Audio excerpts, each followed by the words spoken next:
Hello दोस्तों, welcome back to my YouTube channel desi profit talks.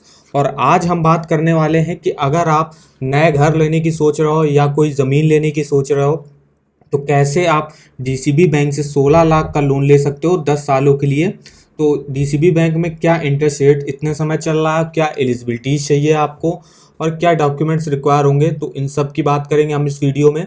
तो अगर आप हमारे चैनल पर नए हो तो सबसे पहले चैनल को सब्सक्राइब कर दीजिएगा और वीडियो को एक लाइक कर दीजिएगा। तो चलिए आइए शुरू करते हैं। तो सबसे पहले हम चलते हैं शेड देख लेते हैं। तो सबसे पहले हम गए DC bank home loan interest rate. तो यहाँ पे जो इंटरेस्ट रेट की स्टार्टिंग है वो है 8.44% से।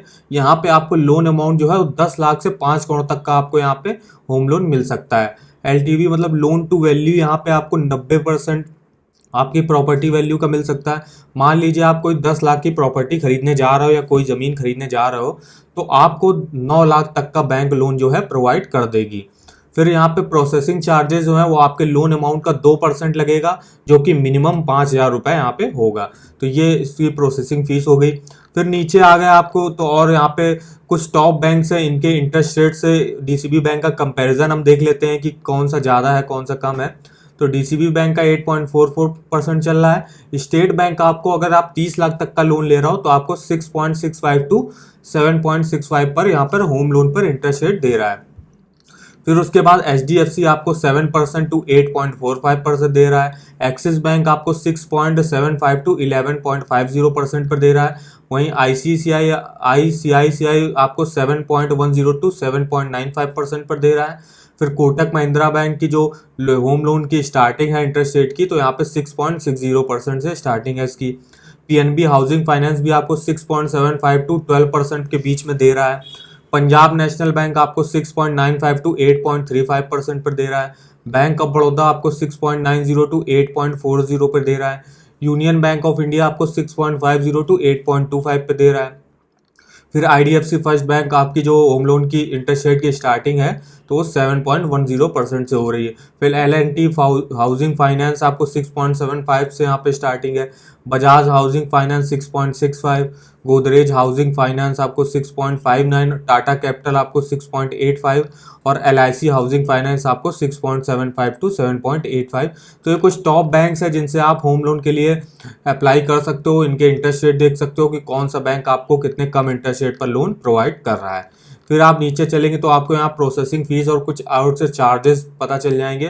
तो प्रोसेसिंग फीस जैसे मैंने बताया 2% लगेगी आपके लोन अमाउंट की, जो मिनिमम 5,000 रुपये होगी। फिर एनुअल मेंटेनेंस चार्ज आपसे 1% लगेगा आपके प्रिंसिपल का। फिर यहाँ प्री पेमेंट चार्जेस यहाँ पे कोई नहीं, अगर 6 मंथ में आप कर देते हो कोई चार्जेस नहीं, 1 साल में कर देते हो तो आपके यहाँ पे कोई चार्जेस नहीं लगेंगे। पेनल्टी इंटरेस्ट यहाँ आपको 1% यहाँ पे आपको देना पड़ सकता है। रीप्राइजिंग चार्जेस आपको 1% देना पड़ सकता है लोन अमाउंट का, जो कि मिनिमम 5,000 रुपये होगा। पैनल इंटरेस्ट आपको 3% पर मंथ के हिसाब से देना पड़ सकता है। चेक ईसीएस स्वैप चार्ज आपको 500 रुपये देने पड़ेंगे। प्रॉपर्टी डॉक्यूमेंट रिट्रीवल चार्जेस 500 रुपये लगेंगे आपके। चेक चार्जेस आपके 750 लगेंगे। अगर आपका चेक जो है बाउंस हो जाता है, ये पहली बार में अगर बाउंस आता फिर आप 750 रुपये आपको चार्ज देने पड़ सकते हैं। और फिर अगर एक बार और आपका बाउंस हो जाता तो फिर आपको इतने ही 750 रुपये फिर से देने पड़ सकते हैं। फिर अमाउंटाइजेशन शेड्यूल आपको 100 रुपये देने पड़ सकते हैं। स्टेटमेंट ऑफ अकाउंट 100 रुपये यहाँ पे लगेंगे। फॉर क्लोजर स्टेटमेंट 100 रुपये लगेंगे। रिवैलिडेशन ऑफ नो ऑब्जेक्शन सर्टिफिकेट 100 रुपये लगेंगे पर एनओसी के। बाकी के जितने भी हैं इनमें नील नील है। और लोन एग्रीमेंट कॉपी आपके यहाँ पे 500 रुपये यहाँ पे ये भी चार्जेस लगेंगे। तो ये कुछ इंपॉर्टेंट चार्जेस हो गए जो आपको अगर डीसीबी बैंक से होम लोन लेना तो ये आपको इतने चार्जेस यहाँ पे देने पड़ेंगे। फिर आप नीचे आ जाइएगा तो यहाँ पे types of DC bank home loan है, डीसीबी बैंक हाउसिंग लोन। तो यहाँ पे आप किस पर्पज़ के लिए खरीद सकते हो, जैसे आप कोई नया घर खरीद रहे हो या आपने नया घर खरीदा तो उसका कंस्ट्रक्शन करवाना है तो उसके लिए आप ले सकते हो। कोई लैंड आप परचेज कर रहे हो उसमें कर सकते हो। तो इन सब के लिए आप यहाँ से डीसीबी बैंक से होम लोन के लिए अप्लाई कर सकते हो। यहाँ पे आपको 10 लाख से 5 करोड़ तक का लोन यहाँ पे मिल जाएगा 90% ऑफ द प्रॉपर्टी कॉस्ट का। अब देख लेते हैं क्या एलिजिबिलिटीज चाहिए होंगी आपको डीसीबी बैंक होम लोन लेने के लिए। तो जो एलिजिबिलिटी चाहिए उसमें जो एप्लीकेंट होगा वो तो या तो सैलरीड होगा या किसी कंपनी वगैरह में काम करता होगा या उसका खुद का बिजनेस वगैरह होगा। तो दोनों ही वो लोग हैं जो अप्लाई कर सकते हैं। लोन अमाउंट आपको 90% मिलेगा वैल्यू का। मिनिमम एज जो है आपकी 21 साल होनी चाहिए लोन लेने की और मैक्सिमम आपकी 70 ईयर्स होनी चाहिए। फिर डॉक्यूमेंट क्या रिक्वायर होंगे अगर आप होम लोन लेने जा रहे हो डीसीबी बैंक से, तो यहाँ पे आपको कम्प्लीटली जो आपका लोन वाला एप्लीकेशन फॉर्म होगा वो भरना होगा, प्लस लेटेस्ट पासपोर्ट साइज आपको फ़ोटो देनी पड़ेगी यहाँ पे। फिर आपको फ़ोटो आईडी प्रूफ यहाँ पे देना पड़ेगा, जो आपको जिसमें आप दे सकते हो आधार कार्ड, पासपोर्ट दे सकते हो, पैन कार्ड दे सकते हो, वोटर आईडी कार्ड दे सकते हो, ड्राइविंग लाइसेंस दे सकते हो। तो ये कुछ इंपॉर्टेंट डॉक्यूमेंट्स हैं जो आपको देने होंगे आईडी प्रूफ के लिए। एड्रेस प्रूफ के लिए आप आधार कार्ड दे सकते हो, पासपोर्ट दे सकते हो, वोटर आईडी कार्ड दे सकते हो, ड्राइविंग लाइसेंस दे सकते हो। तो ये कुछ इंपॉर्टेंट डॉक्यूमेंट्स हो गए एड्रेस प्रूफ के लिए। एज प्रूफ के लिए आप बर्थ सर्टिफिकेट दे सकते हो, गवर्नमेंट आईडी कार्ड दे सकते हो, एलआईसी पॉलिसी भी दिखा सकते हो, स्कूल लीविंग सर्टिफिकेट दिखा सकते हो, आधार कार्ड, पैन कार्ड और पासपोर्ट। तो ये कुछ इंपॉर्टेंट डॉक्यूमेंट्स हैं जो आप इनमें से कोई भी एज प्रूफ के लिए दिखा सकते हो। फिर आपको क्या डॉक्यूमेंट दिखाना पड़ेगा, अगर आपने पहले कभी लोन लिया होगा तो उस लोन के सारे डिटेल्स आपको यहाँ पे दिखाने पड़ेंगे कि कितने लाख का आपने लोन लिया था, कौन सा लोन लिया है, पर्सनल लोन लिया है कि होम लोन लिया है, और जितने भी आपके लोन चल रहा है तो उसकी पूरी डिटेल यहाँ पे आपको दिखानी पड़ेगी। फिर यहाँ पे जो आपको प्रोसेसिंग फीस आपकी लगेगी वो आपके चेक के थ्रू आपको यहाँ पे देनी पड़ेगी। फिर यहाँ पे फॉर सैलरीड एप्लीकेंट्स के लिए क्या डॉक्यूमेंट्स अलग से रिक्वायर होते हैं, तो यहाँ पे आपको सैलरी अकाउंट स्टेटमेंट दिखाना होगा लास्ट 6 मंथ का। जिस भी आप कंपनी वगैरह में काम करते हो तो जिस अकाउंट में आपकी सैलरी क्रेडिट होती है तो उसका लास्ट 6 मंथ का स्टेटमेंट यहाँ पे दिखाना पड़ेगा। फिर आपको सैलरी स्लिप दिखानी पड़ेगी लास्ट 3 मंथ की, तो जिस कंपनी वगैरह में काम करते हो तो उसकी जो आपको सैलरी मिलती है तो उसकी स्लिप होगी वो आपको यहाँ पे दिखानी पड़ेगी। फिर लास्ट 2 ईयर का फॉर्म 16 आपको दिखाना पड़ेगा जो आपको कंपनी से मिल जाएगा। अपॉइंटमेंट लेटर, अगर आपने कोई कंपनी अभी ज्वाइन करी है नहीं तो आपको अपॉइंटमेंट लेटर जो मिलता है कंपनी से वो यहाँ पे आपको दिखाना पड़ेगा। और फिर आप देख लेते हैं फॉर सेल्फ एम्प्लॉयड एप्लीकेंट्स के लिए क्या डॉक्यूमेंट्स रिक्वायर होंगे। तो यहाँ पे आपको लास्ट 1 ईयर की आपकी बैंक स्टेटमेंट दिखानी पड़ेगी ऑफ ऑल बिजनेस अकाउंट आपके जितने होंगे। फिर इनकम टैक्स रिटर्न आपको लास्ट 3 ईयर का दिखाना पड़ेगा।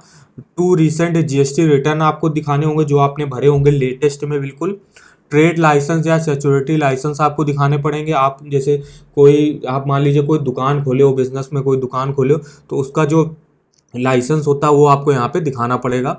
तो ऐसे क्वालिफिकेशन प्रूफ दिखाना पड़ेगा। ये उनके लिए है जो सेल्फ एम्प्लॉयड प्रोफेशनल्स हैं, जैसे डॉक्टर्स हो गए, इंजीनियर्स हो गए और सीए हो गए। तो इन लोग के जो हाईएस्ट क्वालिफिकेशन डिग्री होगी तो ये आपको यहाँ पे क्वालिफिकेशन प्रूफ यहाँ पे दिखाना पड़ेगा। तो अब हम लोग चलते हैं सबसे पहले इस साइट पे। इस साइट का लिंक वीडियो के डिस्क्रिप्शन बॉक्स में दिया हुआ है। इस साइट पे आप क्या कर सकते हो, इस साइट पे आपको सारे बैंकों के इंपॉर्टेंट जो है home loan, personal loan, car loan, 2 wheeler loan, education loan, तो इन सब के इंपॉर्टेंट लिंक्स मिल जाएंगे। और कुछ जो इन बैंकों में ऑफर चल रहे होंगे होम लोन, कार लोन के, तो वो आपको यहाँ से देखने को मिल जाएंगे। तो जैसे मुझे चेक करना है, जैसे मान लीजिए मैं एसबीआई में गया तो यहाँ पे आप देखिए सारे बैंकों के आपको इंपॉर्टेंट जो एसबीआई के सारे इंपॉर्टेंट लिंक्स होंगे और जो ऑफर चल रहे होंगे, कुछ आपके होम लोन रिलेटेड क्वेश्चंस हो गए आपको यहाँ से मिल जाएंगे। तो जैसे मुझे चेक करना है डीसीबी बैंक का, तो मैं इधर सर्च बॉक्स है यहाँ पे आप जाइएगा, यहाँ पे लिखिएगा डीसीबी बैंक। तो यहाँ पे देखिए डीसीबी बैंक होम लोन आ गया, पर्सनल लोन आ गया। तो मुझे जैसे होम लोन चेक करना तो मैंने होम लोन पे गया। फिर आप नीचे आइएगा तो देखिए आपको काफ़ी डिटेल में यहाँ से दिख जाएगा क्या इंटरेस्ट रेट चल रहा है, एलिजिबिलिटी चेक करनी है, जो होम लोन रिलेटेड क्वेश्चंस है आपके, और आप अप्लाई भी यहाँ से कर सकते हो उसके थ्रू। और यहाँ पे इंटरेस्ट रेट देख सकते हो, ईएमआई कैलकुलेट करना है तो ये भी आप यहाँ से चेक कर सकते हो। कुछ ऑफर्स होंगे वो भी यहाँ चल रहे होंगे तो आपको यहाँ पे दिखा देगा, तो आप इन लिंक में जाके यहाँ पे देख सकते हो। तो इस साइट पर विजिट करना मत भूलिएगा, इसका लिंक वीडियो के डिस्क्रिप्शन बॉक्स में दिया हुआ है। अब हम लोग चलते हैं ईएमआई कैलकुलेट करने, तो हम लोग चलते हैं बेस्ट ईएमआई कैलकुलेटर, ये दिया हुआ है। यहाँ पे आपको home loan, personal loan, car loan सबका आप यहाँ से मंथली ईएमआई चेक कर सकते हो। बस आपको लोन अमाउंट, इंटरेस्ट रेट और टेन्योर सेलेक्ट करना है, कितने सालों के लिए ले रहे हो, क्या इंटरेस्ट रेट चल रहा है किसी भी बैंक से आप अगर ले रहे हो, और क्या अमाउंट आपको चाहिए ये देख सकते हो।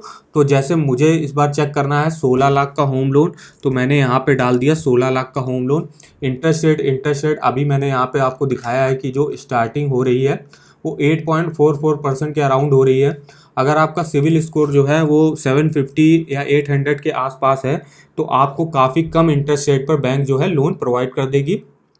वहीं अगर आपको जो सिविल स्कोर है वो डाउन है, 750 के नीचे है, 700 के नीचे चल रहा है, तो आपको थोड़े से ज़्यादा इंटरेस्ट रेट पर यहाँ पे लोन देना पड़ सकता है। तो इंटरेस्ट रेट मैंने ले लिया यहाँ पे मिनिमम 8.44% ही ले लिया। लोन टेन्योर मुझे सेलेक्ट करा, मैंने सेलेक्ट कर लिया 10 साल। तो यहाँ पे आप देखिएगा आपकी मंथली EMI क्या बन रही है। तो जो मंथली EMI आपकी बनेगी वो बनेगी 19,786 रुपये। टोटल इंटरेस्ट आपको देना पड़ेगा जो 16 लाख पे, वो देना पड़ेगा 7,70,368 रुपये। टोटल पेमेंट आपको करनी होगी 23,74,368 रुपये।